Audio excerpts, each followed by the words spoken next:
ललितपुर बखुमालालमा बाबु शंकरराज जोशी र आमा रामकुमारी नुगलदेवीका जेठो छोराका रूपमा विक्रम सम्वत 1977 वैशाख 30 मा जन्मेका हुन् शताब्दी पुरुष सत्यमोहन जोशी।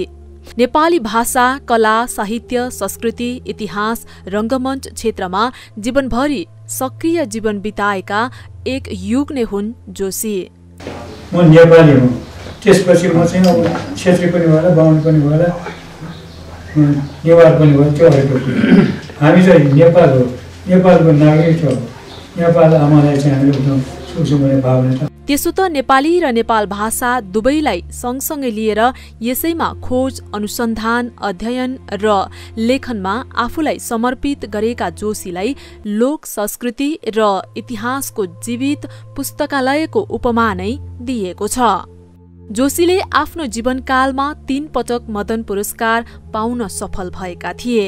विक्रम सम्वत 2012 मा मदन पुरस्कार गुठी स्थापना भएपछि पहिलो पटक 2013 सालमा नै जोशीले पुरस्कार पाएका थिए। गाउँ गाउँ गएर विरही गीत संकलन गरी जोशीले लोक संस्कृति नामक पुस्तक लेखे। त्यसैलाई पहिलो पटक मदन पुरस्कार प्रदान गरिएको थियो। लिच्छवी कालदेखि आधुनिक नेपालसम्म प्रयोग भएका मुद्राहरूको खोज गरेर उनले अर्को पुस्तक नेपाली राष्ट्रिय मुद्रा लेखेर दोस्रो पटक 2017 सालमा मदन पुरस्कार पाए। पुस्तकमा उनले ईसापूर्वक 652 मा मुद्राको आरम्भ भएको भन्ने तथ्यलाई नेपाली जनमानस समक्ष प्रस्तुत गरे। दोस्रो पटक उनले 2028 सालमा कर्णाली लोक संस्कृति पुस्तकका लागि मदन पुरस्कार पाए। 2027 सालमा प्रज्ञा प्रतिष्ठानको महाप्रज्ञा भएको समयमा जोशीको नेतृत्वमा बिहारी कृष्ण श्रेष्ठ, थिरजंग बहादुर सिंह, प्रदीप रिमाल, चुडामणे बन्धुको समूहले नेपाली भाषाको उत्पत्ति थलो कर्णालीको सिन्जा प्रदेश गएर 2 महिनाको अथक प्रयासपछि नेपाली भाषाको प्रारम्भिक इतिहास बाहिर ल्याएका थिए। जोशी सांस्कृतिक अध्ययनको पाटोलाई नाटकीय स्वरूप प्रस्तुत गर्न सक्ने अत्यन्तै क्रियाशील र कर्मशील व्यक्ति थिए। 2001 सालबाट नै जोशीको जागिरे जीवन सुरु भएको थियो।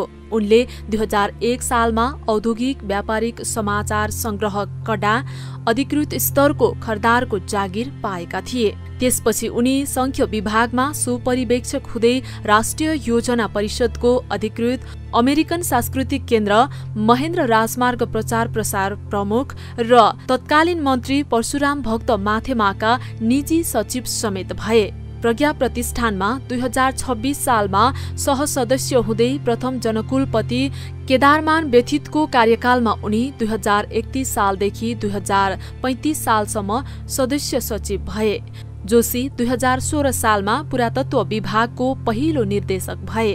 त्यस क्रममा उनले उपत्यकाको मूर्त तथा अमूर्त कला तथा सांस्कृतिक सम्पदा संरक्षणमा विशेष योगदान पुर्याए।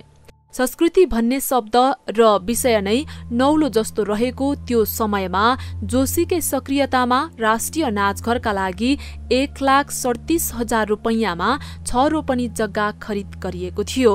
पछि उनकै पहलमा नाचघर बन्यो। भक्तपुर राष्ट्रिय संग्रहालय, आर्ट ग्यालरी, पाटनको भण्डारखाल बगैँचालाई पुरातत्व बगैँचामा परिणत गरेका थिए। जुन समयमा उनले महत्वपूर्ण मूर्तिकलाको संग्रह गर्ने कार्यलाई अगाडि बढाए। 2017 पुस 1 मा राजा महेन्द्रले कु गरेपछि जोशीलाई पुरातत्व विभागबाट हटाइयो। त्यसपछि उनी चीनको तत्कालीन पेकिङ रेडियो अन्तर्गत महाविद्यालयमा चिनियालाई नेपाली पढाउन उता गए। जोशीले चीन बसाइका क्रममा त्यहाँको सम्पदा कलाको अध्ययन गरी कलाकार अरनिकोको विषयलाई बाहिर ल्याए। अरनिकोका सम्पूर्ण कलाको अध्ययनका आधारमा उनले कलाकार अरनिको पुस्तक सार्वजनिक गरेर नेपाली माझ अरनिकोका बारे जानकारी गराए। सुरुमा नेवारी भाषामा लेखिएको महाकाव्यलाई उनकै जेठा छोरा अरुणाज जोशीले नेपाली भाषामा अनुवादन गरेका थिए। जोशीले नेपाली भाषासँगै नेपाल भाषा, कला, संस्कृतिको समेत अनेकौं खोज, अनुसन्धान र अध्ययन गरी नेपाली वाङ्मय क्षेत्रमा अमूल्य गुण लगाएका छन्। दरबार स्कुलबाट म्याट्रिक र 1998 सालमा त्रिचन्द्रबाट आइए पास गरेका जोशीलाई विद्यार्थी जीवनकालमा नै साहित्य विषयमा ज्ञात भएको थियो। कलेज पढ्दै गर्दा नै बालकृष्ण सम, पुष्कर शमशेरहरू जस्ता साहित्यकारहरूसँग भेट भयो। यही संगतबाट पुष्करले जोशीलाई अनुवाद काम समेत दिएका थिए। उनले पहिलो पटक मोपासाको कथा अनुवाद गरेका थिए। महाकवि लक्ष्मीप्रसाद देवकोटालाई साहित्यका गुरु मानेका उनले विद्यार्थी जीवनकालमा नै लामा पाचुके पद्यात्मक कथाहरू लेखेका थिए। ती कथाहरू दार्जिलिङबाट पारसमणि प्रधानद्वारा सम्पादित भारतीमा प्रकाशित भएका थिए।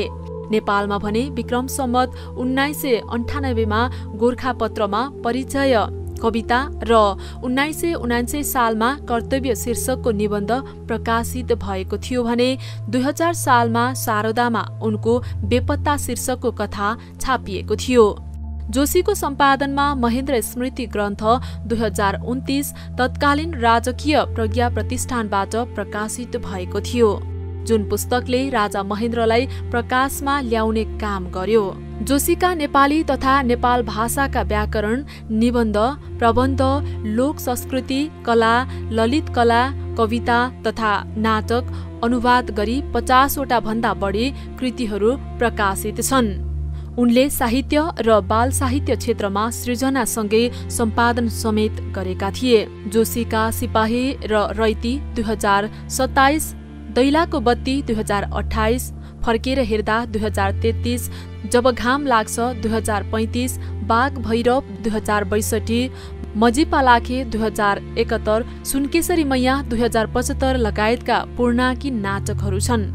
उनले सिद्धार्थ गौतम एकाङ्की नाटक, चारुमती जस्ता नाटकहरू पनि लेखेका छन्। त्रिमूर्ति निकेतन र नईको पहलमा नेपाल सरकारले 2074 वैशाख 21 मा जोशीलाई वाङ्मय शताब्दी पुरुषको उपाधि दिएको थियो। नईको संयोजनमा निकेतनले 2071 मा एक कार्यक्रम गरी जोशीकै उचाइको ताम्रापत्र र 5 लाख रुपैयाँ नगद सहित शताब्दी पुरुषको उपाधि प्रदान गरेको थियो। त्यसै गरी 2071 मा नेहुज गुठीले जोशीको मुहार अंकित 20 ग्रामको चाँदीको सिक्का प्रकाशन, 2076 सालमा नेपाल सरकार निर्देशनमा नेपाल राष्ट्र बैंकले जोशीको नाम र मुहार अंकित 100 रुपैयाँको धातुको सिक्का, 1000 रुपैयाँ र 2500 रुपैयाँका चाँदीको सिक्का प्रकाशनमा ल्याएको छ। उनको योगदानको कदर स्वरूप थुप्रै सम्मान र पुरस्कार पाएका थिए। सरकारले उनको तस्बिर अंकित हुलाक टिकट समेत प्रकाशित गरेको छ। यसरी निरन्तर नेपाली भाषा, कला, साहित्य, संस्कृति, इतिहास, रंगमञ्च क्षेत्रमा सक्रिय प्रेरणादायी स्रष्टा, राष्ट्रका धरोहर, शताब्दी पुरुष सत्यमोहन जोशीको अन्ततः 103 वर्षको उमेरमा ग्वारको स्थित किस्ट मेडिकल अस्पतालमा आइतबार निधन भएको छ। उहाँ हामीमाझ नरहे पनि नेपालीलाई दिनुभएको अमूल्य योगदान सधैँ रहिरहनेछ। साहित्य संस्कृतिका आयामहरू निरन्तर फराकिलो बनिरहनेछ। शताब्दी पुरुष सत्यमोहन जोशीप्रति हार्दिक श्रद्धाञ्जली।